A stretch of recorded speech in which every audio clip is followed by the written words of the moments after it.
गोटे पटे आर्थिक समस्या दरिद्रतार चरम सीमारेखा तले परिवार पेटपाटना साहा एकमात्र झाटीमाटी तैयारी चा दुकान हेले दैव भी साहा हेला नहीं। गतकाली राति काल बैशाखीर प्रभाव में झाटीमाटी घरर टीण छात उड़ी जाइछि। सूर्यर ताती हेउ बा राति आकाशर तारा हेउ घर भितरु जल जल दिसुछि। पुणी घर उपरे बड़ गछ भांगी पड़िछि। अल्पके परिवार लोके ए घटनारु बर्ती जाइछन्ति। राति सारा रास्ता उपरे परिवार लोके रहिथिबा बेले दुई जण नाबालिका भी परिवार सह राति सारा बाहर रहिथिले। दिन बेला प्रचंड ताती होउथिबा बेले रातिरे काल बैशाखी जोगु वर्षा पवन सह घड़घड़ी मारुछि। बलांगीर जिला टिटलागढ़ सहर तुर्ला गाँ मुंडारे थिबा शंको राउंको परिवार उपरे एबे दैव भी दाउ साजुछि। एने टिटलागढ़ तहसीलदार दृष्टि आकर्षण करा जायथिबा बेले आवश्यक सरकारी स्तर रे बा प्रशासनिक स्तर रे साहाय्य सहयोग जोगाई देबा जरूरी होई पड़िछि। आज बाहर सोई देबा सब मला मरती देबा आ राति जे पड़ मला सब मला मैं मरती दे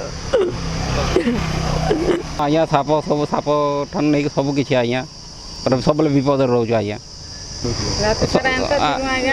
बाहर तो आया समस्त सोई बहुत पूरा वर्षा वर्षा पड़ी पूरा चापी पड़ला पूरा गछ पूरा पड़ीगला पूरा तार लगे टिके खाली तार लगे बची गले ना मोर छुआ पूरा कूड़े कर ताक धरती जदि मुई मरी जीव मोर छुआ जदि काण हवा बोली करी से लगे अब किसी असुविधा नहीं खाली मोर छुआ बची जो बोलती मुई घर कथा तो किसी भी कही नहीं पार सब भासी गला सब जहाँ थिला पूरा सामान पत्र सब भिजी गला। बलांगीर अंजु पृष्टि रिपोर्ट विश्व विजयी न्यूज ओडिशा।